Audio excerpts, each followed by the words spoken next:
Alright guys, TacticalRab back again today. Hope you're enjoying your day so far, and the final Challengers Cup concluded yesterday before the Pro League kicks off next weekend. And one of the big questions is, with WestR dominating every single one of these Challenger Cups so far, how well would they perform up against the professional teams? In previous years, pre-franchising era, we used to have these open events where teams could come along to the open side, fight their way through the open bracket, and if they were good enough and they came top 4, they would then get out into the professional bracket, play the pro teams in their groups, and then go on from there. Nowadays in the franchise era that does no longer happen, but if WestR were to come into the Pro League and let's say they stick through the entirety of this season, get picked up by some new organisation into next season that just wants to pick up a solid team to go with and doesn't want to build off former professional players, this squad could be in the Pro League, all things considered. If they were in the Pro League, how good would they be? How many teams could they potentially beat? Intrigued to hear your thoughts in the comment section below. Like if you guys enjoyed the video, subscribe if you are new as always, I'd greatly appreciate it. It really helps out the channel. Thank you very much indeed for doing that. First of all then, let's run through the other regions. Firstly, in the APAC side, Fighter, Luca, Shox, and Pred once again regain their crown, the Renegades. I think last week it was the Chiefs that won for the first time in a very long time. But Renegades get the job done this time. In the European region, Hipfire podcast say that Halstarth reclaimed the throne they won, I think, a couple of weeks ago. But Afro, Defrag, Weeman, and Gizmo, I mean, look at the KDs here. Just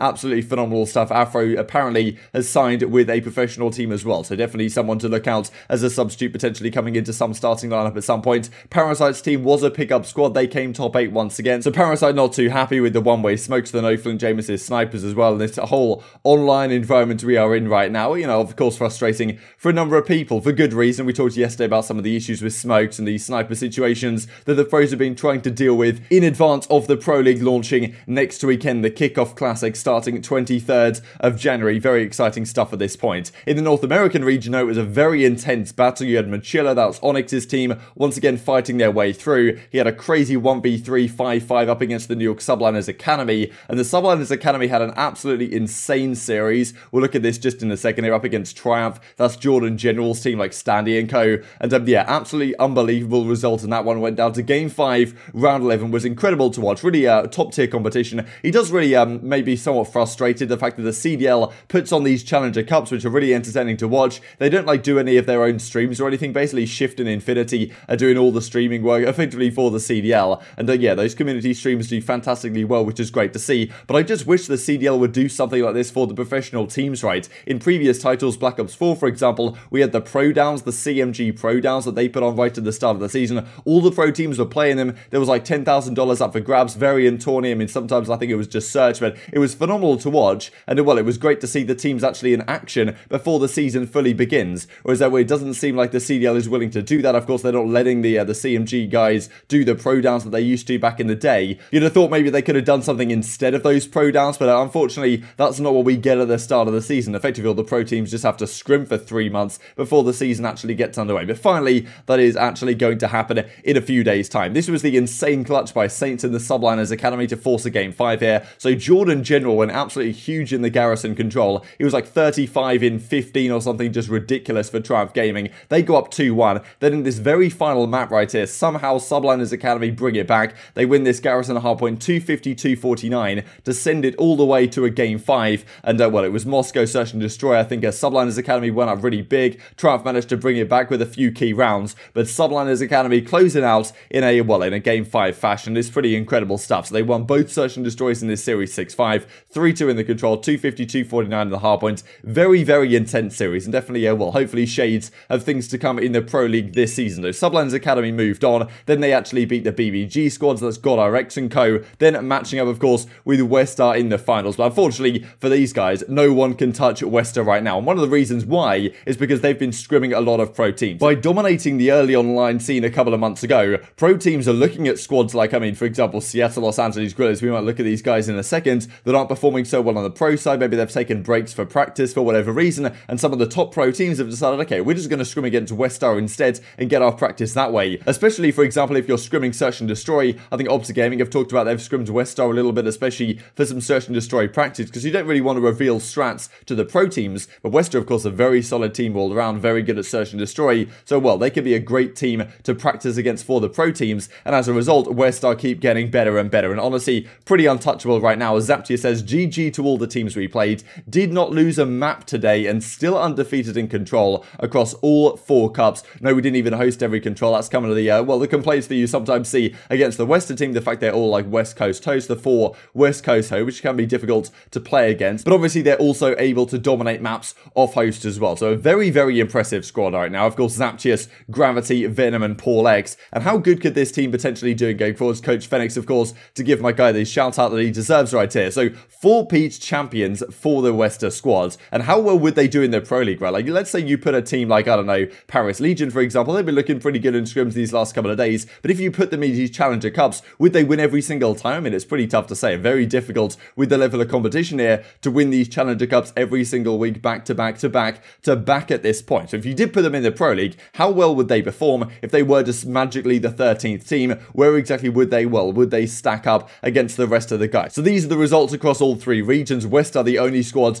to have managed to pull off the 4-peat, and, well, pretty incredible to see that going forwards, there's going to be some more Challenger Cups for our entertainment. So 2 weeks time pretty much on January the 30th, then February the 13th, February 20th, February 27th. So interesting really, it's pretty much on the Saturday/Sunday of those Pro League weeks where the Challenger Cups are still going on. But what was quite interesting here on the Sparkcast, all the WestR guys came on to have a chat, and they were talking about how I don't think they're going to be playing in the next Challenger Cups because, well, they're going to be playing in the Challenger Elite Series. There's pretty much been no announcement on any of this, so it's difficult to figure out exactly what's going on. But to my understanding, the teams that, well, have the best pro point standings based on these Challenger Cup results, I think the top 8 teams in the regions are going to get put into a Challengers Elite Series, which effectively is like a league below the Pro League. So you've got 12 teams in the Pro League, then in each region, I think it's just Europe and North America, but the top 8 teams in each region are then going to play each other in basically like a league-style format with maybe promotion relegation. Not really sure exactly what's happening. Really very few announcements on this, but I'll try and keep you guys updated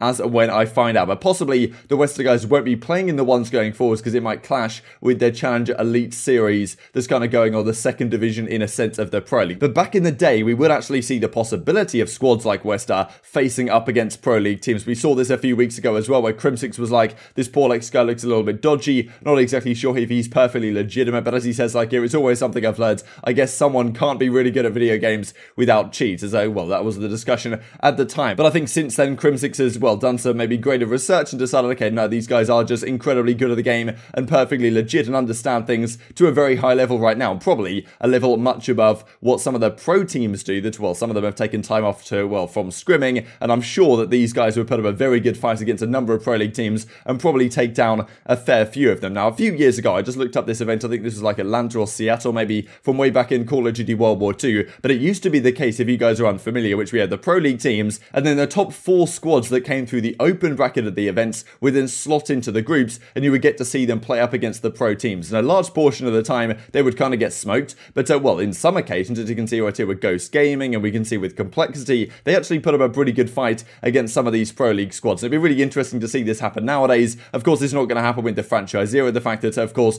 these massive organizations are paid $25 million for a spot. They're not going to be particularly happy for WestR, who, you know, they haven't paid anybody at all. They don't even have an organization officially just to slot into their league and get the same attention or whatever as you get for paying $25 million. So unfortunately, it's not going to happen anymore. But who knows? Next season when the league expands, if these guys are still together, it wouldn't be out of the question which some big organization comes in and says, okay, maybe the talent isn't quite there in the amateur scene in terms of, well, like former pro players to pick up in terms of big names. What real good team could we form? It might make more sense just to pick up a squad that we know is going to be ready to go, pre-packaged, get them into the Pro League and see where things go from there. So not out of the question, this happens going forwards. And I wonder exactly which teams they would be better than. I'm trying to hear your thoughts on that in the comment section below, because as Joey Nubsy says, we looked at a little bit ago now, absolutely sickened by actions like this. So we saw that Revan, the coach of the York Subliners, had chalked the scrim with the Seattle Surge to play up against WestR instead. And eventually I think they cancelled and went back to play against Seattle Surge, but definitely kind of showed to me that, well, some of these teams think that WestR are significantly better than what the Seattle Surge are able to put up in terms of practice quality right now. And to my understanding, that is indeed the case. There's a few teams which maybe haven't been looking so good. I'll of course do a power rankings video in more detail detail in the coming days before the kickoff classic. But this is what Pac-Man and Nameless kind of had to say at the time. Of course, look, I think FaZe, Empire, OpTic, Chicago, Los Angeles, Thieves, probably this new Florida Mutineers have been looking very good. Minnesota Rokkr have been very solid as well. I think London Royal Ravens have been pretty good. Toronto Ultra have been relatively solid. I think the New York Subliners have been a little bit questionable as of late with the scene pick on the team. Hydra's not over there yet. And a lot of people would say, okay, Paris, maybe looking decent, but probably top 9, top 10 range. And then we've got pretty much Los Angeles Guerrillas, Seattle Surge. I think a lot of the pro teams are considering these are the weakest squads in the entire league right now. So if you slotted WestR into this league, exactly where would they fit? Would there be a top 6 team? Maybe that's pushing it a little bit, but who really knows in the current state? I think certainly there'd probably be a better matchup against a squad like Los Angeles Guerrillas, Seattle Surge, for example. But maybe putting them too much higher than that is somewhat difficult to do. But intrigued to hear your perspective down below. Just to finish off the video with this interesting thing from GG Breaking Point, would you like to see CDL teams have coloured tracer bullets to allow for further clarity when viewing matches? This would be kind of an interesting idea, that on the maps you kind of see green bullets coming out of an OpTic Chicago player or something. Not exactly sure how that would work, whether it would make it easier to watch or not. I think if it was like third person game, maybe it would make it easier. For first person, it might be somewhat distracting. There's also the possibility though that it could come out as some sort of camo pack, right? You have your OpTic Chicago or whatever squad team pack, for example, and you get your camos, you get your calling cards, all this type of stuff, which I imagine is coming at some point over the next few weeks. I think Hex talked about it not too long ago, the fact that these team camos are in the works. And in addition to those team camos, you also get the tracer bullets, right? So that would be pretty cool to see. Maybe something which they should introduce to the game, but maybe it would be unnecessary and over the top. Hope you guys enjoyed the video. If you did enjoy it, I'd greatly appreciate a like on the video. It really helps out the YouTube algorithm though you enjoyed this content. Other people like you may enjoy this content as well, and I've grown the competitive Call of Duty community. Thank you for watching as always. Take care, and I will see you next time. Gets the help from Royalty. Triumph just need a couple extra seconds. Can NYSL get on this hill? They can test it for a second. Oh, no way. With one last second to come through, will be able to get himself on the hill. And now Triumph, they need the perfectly executed hit to come through. And it starts with the young gun. Can Sandy get this done for his squad? Looks for the first gunfight. Able to take down and dismantle Prolude. Moves for the second. The last couple seconds will come through. Dave can't touch. 250, 249, a 1-point game, and we're going to a map 5. That was insanity off of that set of hills. Austin, I had a cartoon cloud with a whole bunch of fish just flying in and out about how they were just always jostling for